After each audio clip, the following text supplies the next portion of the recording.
اعوذ باللہ من الشیطان الرجیم بسم اللہ الرحمن الرحیم الحمد للہ رب العالمین والصلاة والسلام علی سید المرسلین وعلی آلہ واصحابہ اجمعین اما بعد فاعوذ باللہ من الشیطان الرجیم بسم اللہ الرحمن الرحیم۔ قرآن مجید کا آغاز سورۃ الفاتحہ سے ہوتا ہے، اور سورۃ الفاتحہ حقیقت میں دعا ہے جو اللہ تعالیٰ نے مومنین کو سکھائی ہے، اور اسی اتباع میں اور پیروی میں ہم رمضان المبارک کے پہلے روزے سے دعا پر ہی اپنے درس کا آغاز کر رہے ہیں۔ قرآن مجید میں جو پہلی سورت ہے سورۃ الفاتحہ، اس کے مختلف نام ہیں، لیکن ایک نام اس کا دعا بھی ہے، اور یہ حقیقت ہے کہ جب ہم اللہ کی بارگاہ میں کھڑے ہوتے ہیں، نماز پڑھتے ہیں، تو ہم سورۃ الفاتحہ کی تلاوت کرتے ہیں، اور رسول اللہ صلی اللہ علیہ وسلم نے یہ فرمایا کہ اس کے بغیر نماز جو ہے وہ نامکمل ہے، وہ ناقص ہے۔ تو نماز میں ہم اس سورت کو ضرور پڑھتے ہیں۔ اس میں جو حکمت پوشیدہ ہے وہ یہی ہے کہ یہ در حقیقت ایک دعا ہے۔ اللہ سبحانہ و تعالیٰ نے ہمیں خود اپنی طرف سے یہ دعا ہمیں سکھائی ہے کہ ہم جب بھی نماز کے لیے کھڑے ہوں تو یہ ہم پڑھیں۔ اس کا ترجمہ تو میں آپ کو بتاتا ہوں بعد میں، لیکن آغاز میں ایک دو مزید اہم باتیں میں بیان کرنا چاہتا ہوں۔ ایک تو یہ ہے کہ 30 اور 29 دن ہمارا جو مستقل موضوع ہے وہ ہے قرآن کا مطلوب انسان، اور اس حوالے سے ہمارے جدید و قدیم علماء نے، مفسرین نے، محدثین نے کافی کچھ لکھا ہے۔ یعنی جب ہم یہ بات کرتے ہیں کہ قرآن کا مطلوب انسان، یعنی اس سے مراد یہ ہے کہ اللہ کا مطلوب انسان، خدا ہمیں کیسا انسان بنانا چاہتا ہے، اس کی چاہت، اس کی مشیت وہ کیا ہے، وہ کیسا ہمیں دیکھنا چاہتا ہے کہ ہم ویسے بن کر اس کی بارگاہ میں ہم پیش ہوں اور زندگی گزاریں۔ قرآن مجید نے ہمیں اس پر تفصیل سے بتایا ہے۔ یعنی اگر ہم قرآن پاک کا مطالعہ کریں، انشاءاللہ ہم ان 29 اور 30 دنوں میں قرآن پاک کا مطالعہ کریں گے، اور اس انداز سے کریں گے کہ اگرچہ ایک موضوع ہوگا ہمارا، لیکن اس موضوع پہ جب ہم بات کریں گے اور قرآن مجید کی آیات کا ترجمہ پڑھیں گے اور تشریح اور تفسیر ہم پڑھیں گے، تو آپ دیکھیں گے کہ 29 اور 30 دنوں کے بعد آپ کی نظر سے پورا قرآن گزر چکا ہوگا۔ اللہ سبحانہ و تعالیٰ نے قرآن پاک میں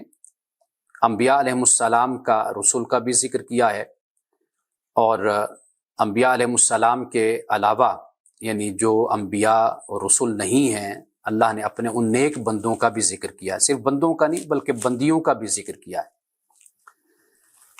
اور پھر یہ ہے کہ ان کی جو صفات ہیں، ان کی جو خوبیاں ہیں، اللہ تعالیٰ نے ان کا بھی ذکر کیا اور بڑی تفصیل کے ساتھ ذکر کیا۔ پوری صورتیں ان پر موجود ہیں قرآن پاک میں، جیسے حضرت یوسف علیہ السلام۔ حضرت یوسف علیہ السلام کا ذکر میں محسنین کے حوالے سے جب کروں گا، ذکر احسان اور محسنین، تو اس میں حضرت یوسف علیہ السلام کا ذکر میں ضرور تفصیل کے ساتھ کروں گا، اور جو اس میں پوشیدہ راز ہیں حضرت یوسف علیہ السلام کی زندگی، اور پھر قرآن پاک نے جو بیان کیا سورۃ یوسف میں، اس پہ میں ضرور بات کرنا چاہوں گا۔ اور یہ قرآن مجید کی ویسے تو ہر سورت میرے دل کے قریب ہے، ہم سب کے دلوں کے قریب ہے، لیکن جو سورۃ یوسف ہے یہ مجھے بہت زیادہ پسند ہے۔ میں اسے بہت زیادہ پڑھتا ہوں اور مفسرین کرام کو سنتا ہوں، ان کا جو لکھا ہوا ہے قرآن پاک کی تفسیر وہ میں پڑھتا ہوں۔ تو اس سے آپ یوں سمجھ لیجئے کہ سورۃ یوسف سے تو مجھے عشق ہے، شدید قسم کی محبت ہے، کہ میں سورۃ یوسف کو تو بہت ہی زیادہ پڑھتا بھی ہوں اور میں پڑھاتا بھی ہوں۔ یعنی اگر کوئی اسٹوڈنٹ ہیں میرے پڑھتے ہیں تو ماشاءاللہ سال میں 2-4 مرتبہ تو قرآن یعنی میرے اسٹوڈنٹ مکمل کر لیتے ہیں، بہت سے ایسے ہیں جو پڑھتے ہیں کلاس میں یا مل جل کر ہم بیٹھتے ہیں۔ تو سورۃ یوسف کو میں بہت زیادہ، سب سے پہلے میں سورۃ یوسف پڑھاتا ہوں، اور یہ میں سمجھتا ہوں کہ آج جس دور اور زمانے سے ہم گزر رہے ہیں، اس دور اور زمانے میں ہمارے نوجوانوں کو سورۃ یوسف پڑھنی چاہیے، اور خاص طور پر اس طرح نہیں پڑھنی چاہیے کہ ہر لکھنے والے نے، ہر مفسر نے اپنے زمانے کے حساب سے بہت سی باتوں کو بیان کیا ہے، لیکن اس طرح پڑھنی چاہیے کہ جیسے مصر کے معاشرے میں جو ماحول تھا اس وقت، آج وہی ماحول کسی حد تک ملتا جلتا ہمارے ہاں، یعنی مغربی تہذیب کی وجہ سے، یا جو آزادی کا ماحول ہے، یا جو اثرات ہیں ہماری معاشرت پر اور ہماری اجتماعیت اور زندگی پر، اس میں سورۃ یوسف میں بہت رہنمائی ہے۔ کاش ہم اس انداز سے قرآن مجید کا مطالعہ کریں اور پھر ہم سورۃ یوسف کو پڑھیں۔ تو اس میں تو میں باقاعدہ طور پر 2-3 سیشن تو میں ضرور رکھنا چاہوں گا کہ میں آپ کو بتا سکوں کہ قرآن پاک نے جن کو محسن کہا ہے، یعنی جن کو اچھے کام کرنے کا شوق ہوتا ہے، جو رد عمل میں نہیں جاتے، جو مثبت سوچ کے ساتھ، تعمیری سوچ کے ساتھ کام کرتے رہتے ہیں، انتقام کا رویہ ان کا نہیں ہوتا، تو یہ حضرت یوسف علیہ السلام کا جو کریکٹر اور سیرت قرآن بیان کرتا ہے، تو اس پر میں انشاءاللہ ضرور تفصیل کے ساتھ میں بات کروں گا محسنین کے حوالے سے۔ اب جو اس میں ہمارے لیے جو تعلیم ہے کہ سورۃ الفاتحہ، اور پھر اللہ نے اپنے انبیاء اور رسول کا ذکر کیا، اپنے نیک بندوں کا، بندیوں کا، صالحین صالحات کا ذکر کیا، تو ہمیں یہ بھی بتا دیا کہ بھئی اللہ کی جو رحمت کا دروازہ ہے یہ کبھی بھی بند نہیں ہوتا، یعنی اگر تم بھی اللہ کا مطلوب، اللہ کے مطلوب انسان اور اللہ کے مطلوب بندے بننا چاہو گے، تو ایسا نہیں ہے کہ اب یہ دروازہ بند ہو گیا، بلکہ اللہ کا یہ جو دروازہ ہے یہ کھلا ہوا ہے، یعنی منادی، ندا دینے والا ندا دے رہا ہے، اب بھی بلا رہا ہے کہ آؤ اپنے رب کی طرف لوٹو، اپنے رب کی طرف آؤ، اور اپنے رب کی رضا کو، اس کی خوشنودی کو، اور اس کی چاہت کو، اور اس کی محبت کو تم حاصل کر لو، جیسے ماضی میں اللہ کے نیک بندوں نے حاصل کیا۔ وہ انبیاء ہیں، وہ رسول ہیں، وہ غیر انبیاء ہیں، وہ شہداء ہیں، وہ صالحین ہیں، وہ صدیقین ہیں، وہ اولیاء ہیں، اللہ کے دوست ہیں۔ تو یہ اللہ کا دروازہ رحمت کا، چاہت کا، محبت کا آج بھی کھلا ہوا ہے۔ اب ہمیں یہ چاہیے کہ ہم اپنے اندر وہ صفات اور وہ خوبیاں پیدا کریں کہ جو ہمیں اللہ کا مطلوب، اللہ کا محبوب اور اللہ کا پسندیدہ بندہ بنا دے۔ اور رمضان المبارک سے بڑھ کر کوئی اور موقع نہیں ہے، یہ وہ مہینہ ہے کہ اس مہینے میں انفرادی طور پر اگر آپ کوشش کرنا چاہیں اپنے آپ کو تبدیل کرنے کی، تو آپ ایزیلی کر سکتے ہیں، آسانی کے ساتھ اپنے آپ کو تبدیل کر سکتے ہیں۔ کیوں؟ اس لیے کہ اجتماعیت جو ہوتی ہے، یعنی آپ کے معاشرے کا پورا ماحول اس وقت آپ کی تائید میں ہوتا ہے، آپ کی مدد میں ہوتا ہے۔ اگر آپ خود کو بدلنا چاہیں تو آپ آسانی کے ساتھ خود کو بدل سکتے ہیں۔ ایک تو یہ ہوتا ہے نا کہ مشکل ماحول ہے باہر کا، تو لیکن رمضان میں بہت ماحول بالکل سازگار ہوتا ہے، اور آپ اپنے آپ کو بدلنا چاہیں تو اس مہینے میں آپ ارادہ کریں، مصمم ارادہ کریں، پختہ ارادہ کریں، اور اللہ تعالیٰ سے توفیق مانگیں۔ ہم توفیق پر بھی بات کریں گے۔ یہ بھی اللہ کے نیک بندوں کی بڑی خوبی ہے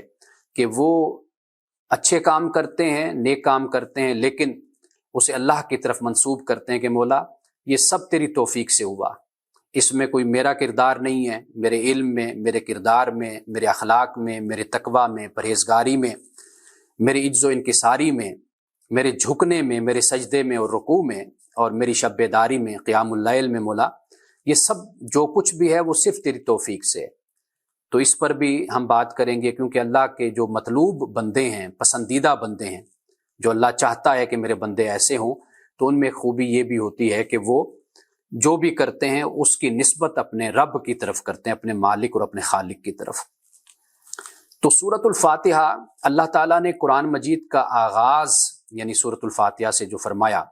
اور یہ آپ کو معلوم ہے کہ قرآن مجید کی اگر نزولی ترتیب دیکھیں تو نزولی ترتیب میں سورۃ الفاتحہ پہلے نہیں ہے، لیکن قرآن مجید کی جو موجودہ ترتیب ہے جسے توقیفی ترتیب کہا جاتا ہے، اس میں سورۃ الفاتحہ سب سے پہلے ہے۔ تو یہ جو ترتیب ہے یہ در حقیقت اللہ سبحانہ و تعالیٰ کی ہدایت اور رہنمائی کے مطابق ہے جو رسول اللہ صلی اللہ علیہ وسلم نے متعین فرمائی۔ تو اس میں پہلے دعا ہے سورۃ الفاتحہ۔ تو قرآن کا آغاز بھی دعا سے ہے، اور آج ہماری گفتگو کا آغاز بھی، ہمارے درس کا آغاز بھی دعا سے ہے۔ اور سب سے پہلے تو ہم سورۃ الفاتحہ کو مختصر ترجمے کے ساتھ پڑھیں گے، اور پھر اس کے بعد قرآن مجید میں مختلف دعائیں موجود ہیں، اور وہ دعائیں آدم سے لے کر حضرت مسیح علیہ السلام اور پھر رسول اللہ صلی اللہ علیہ وسلم کی خاص طور پر اللہ نے آپ کو خود حکم فرمایا قل کے ساتھ کہ نبی صلی اللہ علیہ وسلم آپ یہ کہیے، آپ یہ اللہ کی بارگاہ میں عرض کیجئے۔ وہ دعائیں بھی موجود ہیں، اور پھر یہ ہے کہ رسول اللہ صلی اللہ علیہ وسلم نے، یعنی قرآن مجید ہمیں یہ بتاتا ہے کہ مومنین مومنات کی بھی دعائیں ہیں، اور پھر اس کے علاوہ یہ ہے کہ جہنم میں جو جہنمی ہوں گے ان کے سامنے دعا پڑھی جائے گی، ان کو کہا جائے گا کہ یہ مومن تھے کہ جو اللہ کی بارگاہ میں دعا کرتے تھے اور تم ان کا تمسخر اڑایا کرتے تھے۔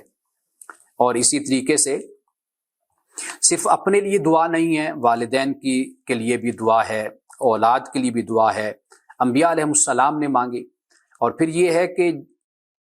جن کی اولاد نہیں تھی ان کی دعاؤں میں جو درد ہے، سوز ہے، جس طریقے سے انہوں نے اللہ کی بارگاہ میں دعا مانگی۔ اور پھر یہ ہے کہ وہ اللہ کے پیغمبر، برگزیدہ پیغمبران خدا جو مشکل میں چلے گئے، تو انہوں نے پھر جس طریقے سے درد اور سوز کے ساتھ اللہ سے دعا مانگی، وہ الفاظ اتنے خوبصورت اور پیارے ہیں کہ ہم اگر ان دعاؤں کو پڑھیں تو میں ہمیشہ یہ چاہتا ہوں کہ ہم جو بھی دعا پڑھیں اس کا ترجمہ ہمیں آنا چاہیے۔ جب تک ترجمہ نہیں آتا تو وہ درد اور وہ سوز اور وہ رب کے ساتھ جو ایک تعلق بندے کا ہوتا ہے وہ زندہ نہیں ہوتا۔ آپ بے شک پڑھتے رہیے، اب جیسے سورۃ الفاتحہ ہم کتنی دفعہ پڑھتے ہیں، آپ خود اندازہ کیجئے کہ 5 تو مرتبہ یعنی فرض ہم نماز پڑھتے ہیں، 2 رکعتیں ہیں، 4 ہیں، 3 ہیں، 4 ہیں، یہ رکعتیں ہم پڑھتے ہیں۔ اور پھر اس کے علاوہ آپ یہ دیکھیے کہ پھر سنتیں بھی ادا کرتے ہیں، یعنی نوافل جن کو ہم کہتے ہیں وہ مؤکدہ ہیں، فقہا نے ان کو تقسیم کر دیا 2 حصوں میں، مؤکدہ اور غیر مؤکدہ، اور نوافل ہیں۔ لیکن آپ دیکھیے کہ کوئی اثر نہیں ہوتا۔ اس کی وجہ یہ ہے کہ اگر آپ قرآن مجید سورۃ الفاتحہ پڑھ رہے ہیں تو آپ اس کے ترجمے پر، الفاظ پر توجہ کیجئے، پھر آپ دیکھیے کہ کس طریقے سے یہ الفاظ ہمارے دل میں اترتے ہیں، اور کس طرح ہمارے دل سے پھر یہ دعا اٹھتی ہے کہ اللہ ہم تیری بارگاہ میں یہ دعا کرتے ہیں۔ الحمدللہ رب العالمین،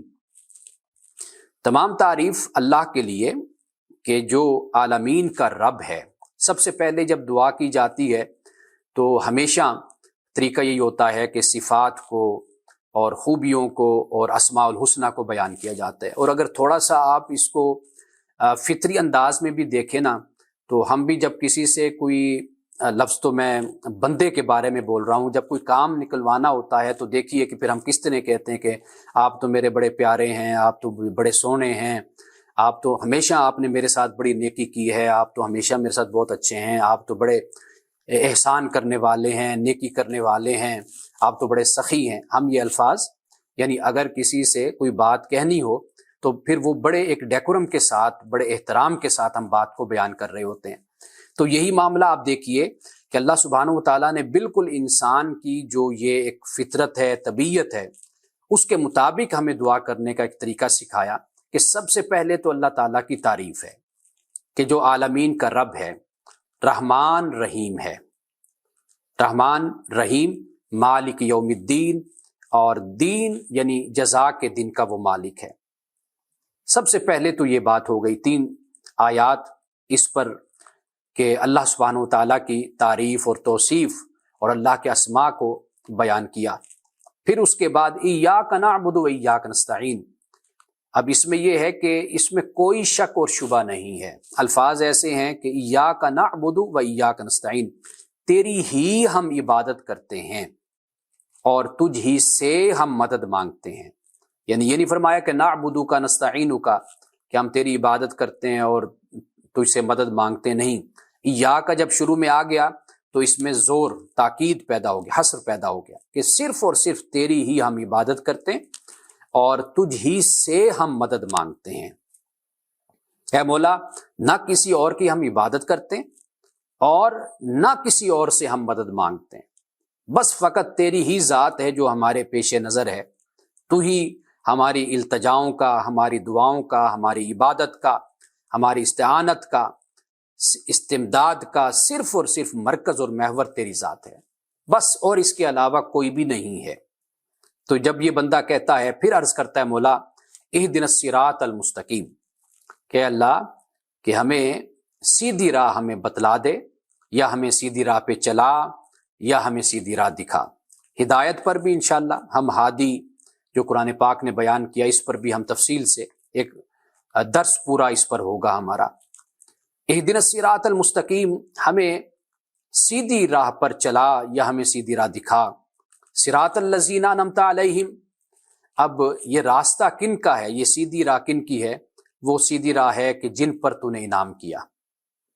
انعام جن پر ہوا تو ان کی راہ پر ہم کو چلا. اور وہ کن کی راہ ہے؟ وہ اللہ کے نبیین ہیں، صدیقین ہیں، شہداء ہیں، صالحین ہیں. وحسن اولئک رفیقا، قرآن پاک نے کہا کہ جو اللہ اور اس کے رسول صلی اللہ علیہ وسلم کی اطاعت کرے گا، اللہ قیامت کے دن اس کو ان کی رفاقت عطا کرے گا. کن کی؟ نبیین کی، صدیقین کی، شہداء کی، صالحین کی. وحسن اولئک رفیقا، فرمایا کہ یہ لوگ بحیثیت دوست کے کتنے اچھے دوست ہیں. یہ اس سے بڑھ کر اور دوستی اور رفاقت اور تعلق کیا انسان کو چاہیے کہ نبیوں کی رفاقت اور صدیقین اور شہداء اور صالحین کی رفاقت اگر انسان کو، ایک مومن کو، ایک مسلمان کو نصیب ہو جائے. اب یہ اگر آپ روایات کا اور تفاسیر کا مطالعہ کریں تو ہمیں معلوم یہ ہوتا ہے کہ یہ جو صورت ہے یہ رسول اللہ صلی اللہ علیہ وسلم کے لیے خاص ایک عطیہ، ایک تحفہ، ایک اللہ کی طرف سے آپ کو عطا کیا گیا. اور پھر اس کو نماز میں بھی پڑھا گیا، تہجد کی نماز ہو، کوئی بھی نماز ہو تو اس میں پھر سورۃ الفاتحہ کی تلاوت ہوئی. تو جو صلاۃ ہم کہتے ہیں نماز کو، وہ بھی در حقیقت ایک دعا ہوتی ہے. اور سورۃ الفاتحہ نماز میں پڑھنا تو نماز سراپا ایک التجا کا نام ہے، ایک خود سپردگی کا نام ہے. جیسے میں کہتا ہوں، قرآن فرماتا ہے وسجد وقترب، کہ سجدہ کر اور قریب ہو جا. یہ جو قربت ہے، یہ انسان ہر وقت کسی نہ کسی کی قربت میں رہتا ہے. یہ بات یاد رکھیے، کبھی اپنے خیال کی قربت میں رہتا ہے، کبھی اپنے نفس کی قربت میں رہتا ہے، کبھی شیطان کی قربت میں رہتا ہے، کسی نہ کسی کی قربت میں رہتا ہے. تو اللہ فرماتا ہے کہ تو دوسروں کی قربت کو چھوڑ کر میری قربت میں آ جا. تو وسجد وقترب فرمایا کہ سجدہ کر. سجدہ اصل میں خود سپردگی کا کمال ہے، انتہا ہے. یعنی اگر خود سپردگی دیکھنی ہو تو یہ خود سپردگی ہوتی ہے کہ بے چارگی میں اور بے بسی میں، بے کسی میں اور محتاجی میں انسان زمین پر گرا ہوتا ہے اور اس کا سر زمین پر لگا ہوتا ہے. تو یہ جو التجا کا انداز ہے یہ سجدے میں نظر آتا ہے. اور پھر اللہ فرماتا ہے کہ یہی ہے کہ جب تو عاجزی میں اپنے کمال تک پہنچتا ہے تو پھر در حقیقت تو بندگی میں اپنے کمال کو پہنچتا ہے، تو پھر تجھے میرا قرب نصیب ہوتا ہے. تو قرب، قرآن پاک یہ کہتا ہے کہ یہ جو نافرمان لوگ ہیں، اللہ کہتا ہے کہ ان پر ہم شیطان کو مسلط کر دیتے ہیں اور شیطان کو پھر ہم اس کا دوست بنا دیتے ہیں. قرین کا لفظ آتا ہے تو شیطان دوست بنتا ہے، اس لیے کہ قرب انسان، تقرب اور قرب یہ انسان کی چاہت ہوتی ہے اور انسان کی طبیعت ہوتی ہے. ہر انسان یہی چاہتا ہے. اب یہ بات ہے کہ انسان اپنے آپ کو جتنا سنوارتا ہے، جتنا نکھارتا ہے اور جتنا تزکیہ کرتا ہے، پھر اسی حساب سے وہ اپنے دوستوں کا تعین بھی کرتا ہے، انتخاب بھی کرتا ہے. پھر اس کو ایسے ہی لوگوں کی صحبت اور مجلس بھی نصیب ہوتی ہے. حضرت یوسف علیہ السلام کی دعا ہے، اور یہ دیکھیے کہ اس دعا میں کیا کیا بیان کر دیا. عرض کی فاطر السماوات والارض، اے آسمانوں اور زمین کے پیدا کرنے والے، انت ولی فی الدنیا والآخرہ، تو ہی میرا کارساز ہے دنیا میں اور آخرت میں، تو ہی میرا دوست ہے، تو ہی میرا مددگار ہے، اور بس تیرا ہی قرب ہے مجھے دنیا میں اور آخرت میں۔ توفنی مسلمن، کہ جب تو مجھے دنیا سے اٹھا تو حالت اسلام میں تو مجھے اٹھا، فرما برداری کی حالت میں اٹھا، والحقنی بالصالحین، اور پھر تو مجھے اپنے خالص بندوں میں، خاص بندوں میں، صالحین میں پھر تو مجھے شامل کر دے۔ یہ حضرت یوسف علیہ السلام کی دعا ہے، اور روایات میں بیان ہوتا ہے کہ یہ حضرت یوسف نے وقت وفات اللہ کی بارگاہ میں یہ دعا کی تھی، یعنی جب آپ کی روح آپ کے جسم سے پرواز کر رہی تھی تو اس وقت آپ یہ عرض کر رہے تھے، فاطر السماوات والارض انت ولی فی الدنیا والآخرہ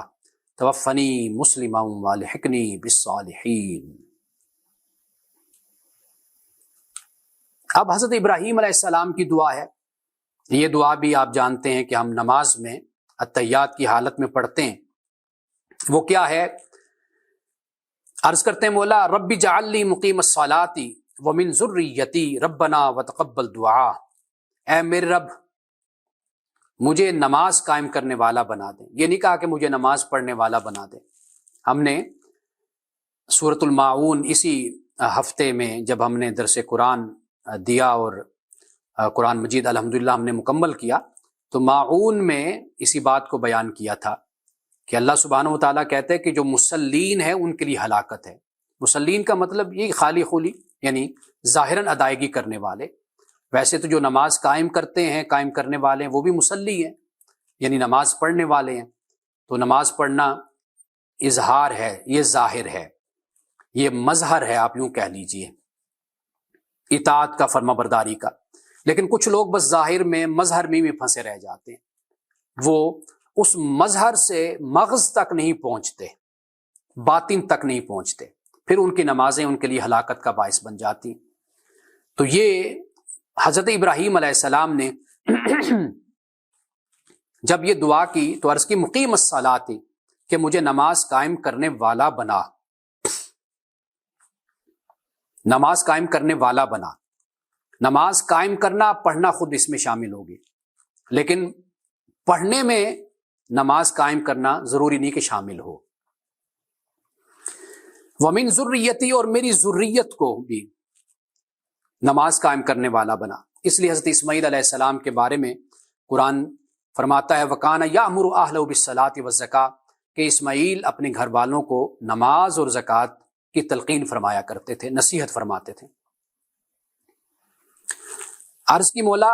مجھے نماز قائم کرنے والا بنا اور میری ذریت کو بھی نماز قائم کرنے والا بنا۔ ربنا وتقبل دعا، اے ہمارے رب دعا کو قبول فرما لے۔ ربنا اغفر لی، اے ہمارے رب معاف کر دے مجھے، بخشش فرما دے میری، والی والدیہ، اور میرے ماں باپ کی بھی، وللمؤمنین، اور مومنین کی بھی، یوم یقوم الحساب، کس دن؟ جس دن حساب قائم ہوگا، جب حساب و کتاب ہوگا اور تیری عدالت لگے گی اور تیرا ترازو لگے گا، اور جب تو خود موجود ہوگا اور تو جب بندوں سے کہے گا کہ آؤ اب اپنے اعمال دنیا کا حساب دو، تو اے مولا اس وقت تو ہم پر اپنی بخشش اور مغفرت کی بارش فرما۔ اب یہ حضرت ابراہیم علیہ السلام کی دعا ہے۔ اولاد کو بھی اللہ تعالیٰ نے دعا سکھائی، یعنی اولاد جو مومنین ہیں، مومنات ہیں، مسلمین ہیں، مسلمات ہیں، ان کو بھی اللہ نے دعا سکھائی۔ پہلے تو والدین کے بارے میں اللہ نے کہا کہ بھئی ان کو جھڑکو نہیں، ولا تنہرہما وقل لہما قولا کریما، عزت کی بات ان سے کہا کرو۔ اور پھر اس کے بعد اولاد کو پھر دعا سکھائی، فرمایا رب ارحمہما کما ربیانی صغیرا وقل رب ارحمہما، کہہ دیجئے اے میرے رب ارحمہما، کہ ان پر دونوں پر تو رحم کر، کما ربیانی صغیرا، کہ جیسے انہوں نے میری پرورش کی اس وقت کہ جب میں چھوٹا تھا، جب میں بچہ تھا تو اس وقت انہوں نے مجھے پالا، مجھے پوسا، تو اے مولا جیسے انہوں نے مجھ پر رحم کیا، مجھ پر شفقت کی، مجھ سے محبت کی، تو اے مولا اس حال میں کہ جب اب یہ بڑھاپے کو پہنچ چکے ہیں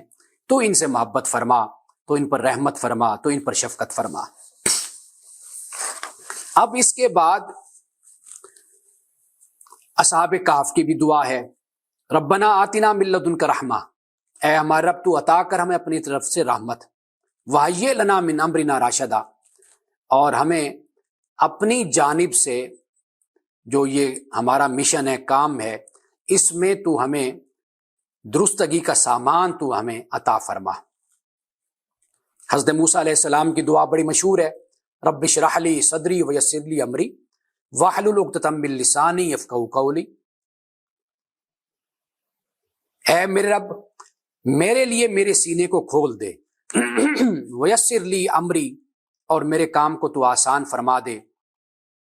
واحلل عقدۃ من لسانی یفقہوا قولی، اے اللہ میری زبان کی گرہ کو تو کھول دے، یفقہوا قولی، تاکہ لوگ میری بات کو سمجھ سکیں۔ رسول اللہ صلی اللہ علیہ وسلم کو اللہ پاک نے یہ دعا سکھائی، قل رب زدنی علما، اے نبی صلی اللہ علیہ وسلم کہہ دیجئے، اے میرے رب میرے علم میں اضافہ فرما، میرے علم کو بڑھا، یعنی علم وحی، علم شریعت، اے اللہ تو اس میں اضافہ فرما۔ حضرت ایوب علیہ السلام کی دعا ہے کہ جب آپ بیمار ہوئے اور یہ آزمائش اللہ کی طرف سے اتری آپ پر، کہ جب لوگوں نے کہا کہ ایوب تو بڑا خوشحال ہے، تو خوشحالی میں تو ساری اللہ کے نیک بندے بن جاتے ہیں، خوشی خوشی میں ہی نیکیاں کرتے ہیں، لیکن ایوب جب مشکل میں ہو تو پھر دیکھیں نا کہ ایوب کس طرح اپنے رب کو مانتا ہے، کس طرح رب کی فرما برداری کرتا ہے، کس طرح شکر گزاری کرتا ہے۔ تو پھر حضرت ایوب جب امتحان میں ڈالے گئے تو اس امتحان میں اللہ کی بارگاہ میں عرض کرتے ہیں، رب انی مسنی الضر، اے میرے رب مجھے تکلیف پہنچ گئی ہے، یعنی میں بڑی تکلیف میں ہوں، بڑی اذیت میں ہوں، لیکن وانت ارحم الراحمین، اور تو رحم کرنے والوں میں سے بہت زیادہ رحم کرنے والا ہے۔ اب دیکھیے دعا کا انداز دیکھیے، یہ نہیں عرض کی کہ مولا کہ اے میرے رب بے شک میں تکلیف میں ہوں تو تو میری تکلیف کو دور کر دے، یہ نہیں کہا، بس اتنا کہا کہ اے مولا اے میرے رب بے شک مجھے تکلیف پہنچ گئی ہے، مجھے تکلیف نے، ضر نے مجھے چھو لیا ہے، مس کر لیا ہے، اور میں اس وقت بڑی تکلیف اور اذیت میں ہوں، بس اتنا کہا۔ اور پھر اس کے بعد کہا کہ وانت ارحم الراحمین، کہ تو رحم کرنے والوں میں بہت زیادہ رحم کرنے والا ہے۔ جیسے انسان کو کسی پر بڑا مان ہوتا ہے نا، تو وہ کہے کہ بھئی تم نے مجھے بتایا کیوں نہیں، تم تکلیف میں تھے، تو انسان کہتا ہے کہ جو اپنے ہوتے ہیں ان کو بتایا نہیں جاتا، وہ حالت سے ہی اندازہ کر لیتے ہیں کہ یہ انسان کس تکلیف سے اور کس مصیبت سے گزر رہا ہے۔ تو اللہ کے ساتھ بندے کا معاملہ تو اس سے بھی کہیں بڑھ کر محبت کا معاملہ ہوتا ہے، خاص طور پر انبیاء علیہ السلام کا،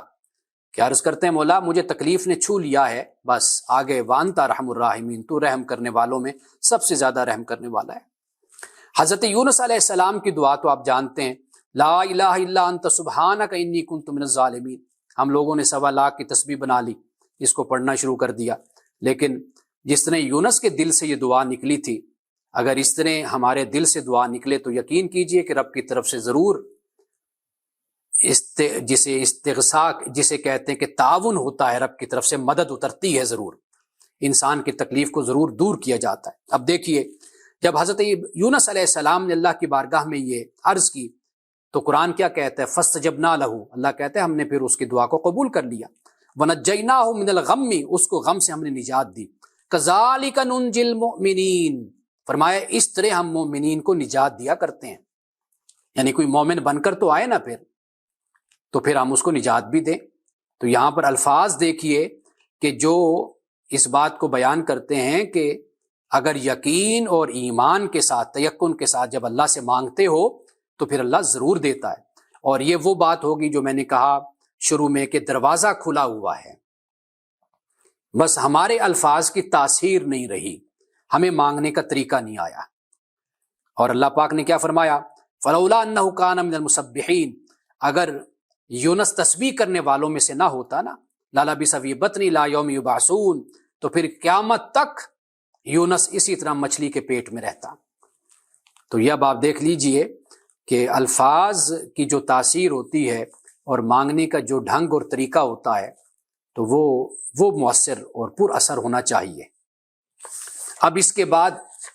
حضرت زکریا کی جو دعا میں نے اشارتاً بیان کی تھی، میں نے وہاں پہ ترجمہ نہیں بیان کیا تھا، تو اب میں ترجمہ بیان کرتا ہوں۔ رب لا تذرنی فردن وانت خیر الوارثین۔ اب یہ الفاظ بھی دیکھیے، عرض کرتے ہیں مولا کہ مجھے تو اکیلا نہ چھوڑ، یعنی لا وارث، وانت خیر الوارثین، اس لیے کہ تو سب وارثوں میں سے بہتر وارث ہے۔ اب یہاں پر یہ نہیں کہا کہ تو مجھے وارث دے دے، بلکہ صرف اپنی محتاجی کو، اپنے دکھ کو، اپنے غم کو، اپنے دل کی بات کو اللہ کی بارگاہ میں پیش کر دیا۔ پیش کرنے کے بعد کہا وانت خیر الوارثین، کہ تو وارثوں میں سب سے بہتر وارث تو ہی ہے۔ انسان کی اولاد ہوتی ہے، وہ وارث ہونے کے باوجود بھی انسان لا وارث ہوتا ہے، ان کے کردار، ان کے اخلاق اور ان کے عدم توجہی کی وجہ سے۔ تو وارث اولاد نہیں ہوتی، حقیقت یہ کہ وارث انسان کا کام ہوتا ہے، اس کا مشن ہوتا ہے، اس کا مقصد زندگی ہوتا ہے، وہ اس کا وارث بنتا ہے۔ جتنا مقصد زندگی رب کے حکم اور اس کی منشا اور مشیت کے ساتھ جڑتا چلا جاتا ہے، اتنا انسان کا جو کام ہوتا ہے وہ دنیا میں اس کا وارث بن جاتا ہے۔ وارث کا مطلب یہی ہوتا ہے نا کہ نام رہے، نشان رہے، دنیا یاد کرے۔ جیسے حضرت ابراہیم علیہ السلام کی بھی دعا ہے کہ جس میں آپ نے اسی بات کا ذکر کیا کہ دنیا میں میری اچھی شہرت رہے، تو فرمایا، عرض کی وانت خیر الوارثین۔ اور اسی طرح رسول اللہ صلی اللہ علیہ وسلم کو بھی بہت سی دعائیں اللہ پاک نے قرآن پاک کے ذریعے سے ہمیں بھی بتائیں۔ اور ربی اعوذ بک من ہمزات الشیاطین، یہ ایک دعا ہے کہ نبی آپ یہ کہیے کہ اے میرے رب، میں شیطان کے وسوسوں سے پناہ مانگتا ہوں تیری، واعوذ بک رب یحضرون، اے میرے رب میں تیری پناہ مانگتا ہوں اس سے کہ شیطان میرے پاس آئے۔ اب کہتے ہیں کہ یعنی اسے آپ مجرب نسخہ کہہ لیجئے کہ یہ جو آیت ہے کہ جو مخالفین سے جب سوال و جواب کا وقت ہوتا ہے، کہتے ہیں کہ اس وقت یہ پڑھنا بڑا مفید ہوتا ہے۔ مخالفین سے مراد وہی ہوئے نا کہ جو ہٹ درم اور ضدی ہوتے ہیں، بات سننے کی طرف نہیں آتے، ماننے کی طرف نہیں آتے۔ اب اس کے بعد جہنم میں جہنمیوں سے جو کہا جائے گا، ربنا آمنا فاغفر لنا ورحمنا وانت خیر الراحمین، اے ہمارے رب، یعنی کہ جہنم کے لوگوں سے، جہنمیوں سے یہ کہا جائے گا کہ دنیا میں ہمارے جو نیک بندے تھے وہ یہ دعا مانگتے تھے تو تم ان کا مذاق اڑایا کرتے تھے۔ وہ دعا کیا مانگتے تھے کہ ربنا آمنا، اے ہمارے رب، آمنا ہم ایمان لائے، فاغفر لنا ہماری تو بخشش فرما دے، ورحمنا تو ہم پر رحم فرما دے، وانت خیر الراحمین اور تو رحم کرنے والوں میں سب سے زیادہ رحم کرنے والا ہے۔ یہ دعا بھی رسول اللہ کو اللہ پاک نے فرمائی، رب اغفر ورحم وانت خیر الراحمین، کہ آپ یہ کہہ دیجئے اے میرے رب میری بخشش فرما دے، مجھ پر رحم فرما دے، وانت خیر الراحمین اور تو رحم کرنے والوں میں سب سے زیادہ رحم کرنے والا ہے۔ میرے پاس اور بھی بہت سی دعائیں ہیں اور وقت ہمارے پاس تھوڑا سا کم ہے، میں کوشش کرتا ہوں کہ 2-4-5 منٹ میں، آج پہلا دن ہے تو میں اس کو مکمل کر لوں۔ آپ کو، میرا جی چاہتا ہے کہ میں آپ کو یہ مزید دعائیں سناؤں، اور انشاءاللہ میں گروپس میں جو مختلف ہمارے گروپس ہیں ان میں یہ دعائیں بھیجتا بھی رہوں گا، روزانہ انشاءاللہ ایک دعا میں ضرور بھیجا کروں گا۔ اب اس کے بعد عباد الرحمن، اللہ کے جو نیک بندے، خاص طور پر اللہ نے جن کو اپنی طرف نسبت کر کے کہا کہ یہ رحمان کے بندے ہیں، ان کی دعا ہے۔ ایک تو ان کی دعا یہ ہے کہ ربنا حب لنا من ازواجنا وذریاتنا، اے ہمارے رب ہمیں ہماری ازواج سے اور ہماری ذریات سے، اولادوں سے ہمیں قرۃ اعین، آنکھوں کی ٹھنڈک عطا فرما، وجعلنا للمتقین اماما اور ہمیں متقین کا امام بنا۔ اب اس کے بعد حضرت سلیمان علیہ السلام کی دعا ہے۔ اب یہ دعا دیکھیے کہ ایک اللہ کا پیغمبر خدا سے کیا مانگتا ہے، رب اوزعنی، اے میرے رب مجھے توفیق دے یا مجھے یہ ہمیشگی عطا فرما، یعنی میں یہ عمل ہمیشہ کروں، ان اشکر نعمتک التی انعمت علی وعلی والدی، کہ میں آپ کی ان نعمتوں کا شکر ادا کروں جو آپ نے مجھے عطا کی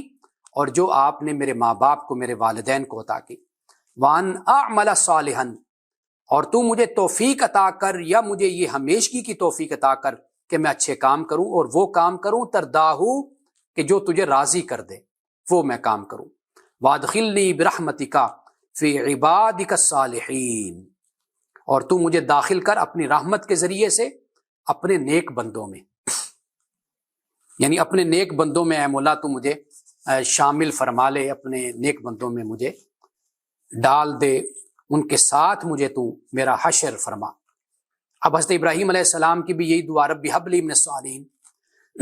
کہ یہاں پر تو یہ فرمایا کہ مجھے نیک اولاد عطا فرما، لیکن ایک اور مقام پر آپ نے یہی دعا کی کہ مجھے صالحین میں تو شامل فرما۔ اب اس کے بعد یہ دعا بھی سورۃ الاحقاف میں یہ سب کی دعا ہے، یعنی حضرت سلیمان علیہ السلام والی جو دعا میں نے بیان کی، الفاظ وہی ہیں، لیکن اب یہ سب کے لیے دعا ہے، یعنی آپ کے لیے، میرے لیے، سب یہ دعا کریں، ربی اوزعنی، اے میرے رب مجھے توفیق دے یا مجھے یہ ہمیشہ کی عطا فرما، ان اشکر نعمتک التی انعمت علی وعلی والدی، کہ میں تیرا شکر ادا کروں اس نعمت پر جو تو نے مجھے دی اور جو تو نے میرے والدین کو دی، وان اعمل صالحا، تو اے مولا تو مجھے توفیق دے کہ میں اچھے کام کروں، اور وہ اچھے کام کہ جس سے تو راضی ہو جائے، واصلح لی فی ذریتی، اور عرض کی کہ اے مولا کہ یہ جو اچھے کام ہیں ان کی صلاحیت میری اولاد کو بھی تو عطا کر، یعنی میری اولاد بھی اچھے کام کرے، تیرا شکر ادا کرے، اور اس کے بعد عرض کی کہ وَإِنِّي مِنَ الْمُسْلِمِينَ انی تبت الیک وانی من المسلمین، کہ میں نے تیری بارگاہ میں توبہ کی اور میں تیرا فرما بردار بندہ ہوں۔ اور اسی طرح کافی دعائیں بحمد اللہ تعالی آج ہم نے پڑھ لی ہیں، اور گائے بگائے انشاءاللہ یہ دعائیں میں ذکر کرتا رہوں گا اور گروپ میں بھی بھیجتا رہوں گا۔ کل ہمارا جو موضوع ہوگا، جیسے آج دعا ہے، اب آپ دیکھ لیجئے کہ قرآن مجید میں جو دعائیں موجود ہیں ان میں سے اکثر ہم نے پڑھ لی، یعنی 100 میں سے آپ کہہ لیجئے کہ ہم نے 95% ہم نے دعائیں پڑھی ہیں۔ تو اسی طرح آپ دیکھیے کہ روزانہ ہم اس طرح قرآن پاک کا مطالعہ کریں گے